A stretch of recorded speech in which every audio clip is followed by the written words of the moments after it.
En tant que fils du pays, je suis très fier. Vous savez, c'est pas simple hein, quand on a un événement comme celui-là, au vu du cahier des charges, de dire qu'on a le souhait de l'organiser dans son pays, parce que ce sont les cordonniers qui sont les plus mal chaussés. C'est aussi que c'est pas toujours facile de revenir au pays natal, mais fier aujourd'hui parce qu'on a organisé une première édition. Les gens, peut-être, on a pu se dire que l'effet que la primauté avait facilité les choses, mais non. On est en train d'organiser une seconde édition avec de fortes ambitions. On a une étape à plus, on a beaucoup plus de pays, on a rendu la compétition difficile sportivement parlant. On travaille plus avec les acteurs locaux, parce que je m'amuse toujours à dire quelque chose. Il faut savoir que c'est pas moins de 30 ou 35 entreprises qui travaillent avec nous. Donc, sur le budget global que nous avons de plus d'1,5 milliard, ça fait une bonne partie que nous laissons localement chez les acteurs locaux. C'est aussi ça aussi notre ambition. Nous formons des jeunes. Vous avez vu, cette année, nous avons acheté des motos en or. On a pris des mécaniciens sur place, on a pris des pilotes sur place qu'on a formés. Donc, il y a vraiment là le souci pour nous de laisser un héritage. On travaille vraiment sur la durée. On a l'ambition, je dis bien, on a l'ambition de dire à ces jeunes-là, aujourd'hui, qui ont 20 ans, 23 ans, j'ai quelqu'un qui me disait toujours, on a l'impression qu'il y en a certains qui ont 13. Et oui, mais c'est ça, l'avenir du continent, c'est celui-là. Une chose est de dire qu'il y a plein de talents sur le continent, une autre est de faire tout ce qu'on peut faire pour leur permettre d'éclore. 18 équipes, on attendait un peu plus. Oui. Qu'est-ce qui peut expliquer l'absence de quelques-unes? Écoutez, les contingences locales ont aussi des règles. Vous savez, nous avons posé des règles. Et nous nous imposons de les respecter. Il y a par exemple une nation dont par plusieurs je dirais le nom, qui n'a pas respecté les conditions pour le changement des coureurs sur les listes, mais nous avons décidé de ne pas la prendre. Voilà. Vous savez, on ne peut pas avoir l'ambition de jouer dans la cour des grands si on ne respecte pas les règles. La performance passe par là. Par ça, tout simplement. Donc, il y a une des nations qui n'est pas venue parce qu'ils n'ont pas respecté les règles. Malgré tout ce qu'ils ont pu faire, j'ai dit non, il y a des règles et elles doivent être respectées. Voilà. Aujourd'hui, à la conférence de presse, mon propos introductif a été celui-là. Il y a des délégations qui sont arrivées en retard. Et je leur ai dit, la moindre des choses, c'est de la leur, pas après une minute à l'heure. Quand on veut avoir la prétention d'organiser une compétition internationale, c'est le minimum garanti. Donc la seconde, malheureusement, c'est pour des raisons diplomatiques. Ça a été un peu compliqué avec les formalités douanières et administratives. Hélas, cas de force majeure. Mais écoutez, dans une compétition comme celle avec autant de participants, avoir deux équipes qui se désistent, ça reste encore dans les proportions acceptables. Je tiens surtout à dire merci à la population de cette ville. Nous savons tous quelle est la densité démographique et quelles sont les conditions de trafic d'endroit là.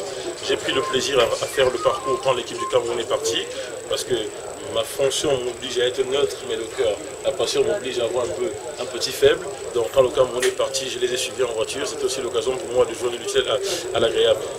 On conçoit que les populations aient le sentiment d'être bloquées dans leur mobilité quotidienne. Mais vous savez, l'attractivité d'une ville ou d'un pays passe par ce genre d'événements. Demain, si nous voulons, nous travaillons avec le Cameroun, avec les acteurs camerounais dans d'autres disciplines, parce que vous savez, nous sommes en rapport avec d'autres fédérations. Si nous voulons présenter notre jeunesse, présenter notre pays comme une destination touristique ou même encore de business en termes d'économie du sport, il faut qu'on accepte ce genre de petit agrément pour pouvoir se mouvoir dans sa vie durant 4-5 ans. C'est un prix à payer. Donc, je tiens à dire ici, devant vous, merci à la population. J'ai vu qu'ils étaient tous nombreux sur le parcours. Merci, nous sommes désolés pour la gêne organisée. On essaie de faire au mieux. On va gagner quoi, la fédération? Écoutez, c'est pas que la fédération qui va gagner. Vous savez, dans l'ensemble de nos activités, le groupe Vivendi en Afrique de façon globale et les autres filiales, nous sommes présents dans plusieurs métiers. Quand vous prenez que ce soit Bolloré, Canal, Havas ou bien Universal Music, nous employons les gens localement. Vivendi, qui n'a commencé qu'il y a 1 an, emploie 2 personnes localement, sans compter les autres prestataires intermédiaires. Donc ça veut dire que nous avons un héritage parce que nous contribuons à la vie locale. Ça, c'est le premier plan.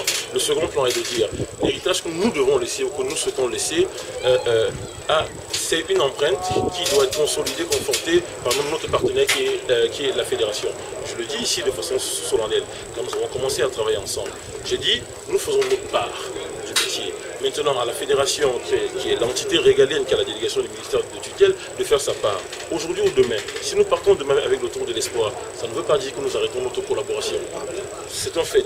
Demain, la fédération camerounaises comme les autres connaissent les critères pour participer aux prochaines compétitions.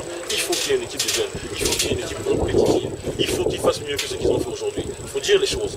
Maintenant, nous sommes prêts à travailler avec la fédération, travailler pour faire mieux demain. Mais nous ne pouvons pas nous substituer à la fédération ou au ministère de tutelle. Le tour de l'espoir n'est pas une compétition one shot. Nous avons vraiment l'ambition de marquer, de nous inscrire, de participer à l'épanouissement de la jeunesse africaine. Ce n'est pas qu'un événement. Nous l'avons dit au départ et nous tenons nos engagements. Demain, tout ce que la fédération construira comme projet structurant, qui aura du sens, qui aura de la pérennité, nous sommes prêts à être le partenaire de la fédération. Tenez ça comme un engagement. Mais c'est un nombre de préalables. Structurant, pérennité et visibilité. Si on les a, ces facteurs-là, nous sommes partenaires. Merci beaucoup. Je vous en prie. Merci.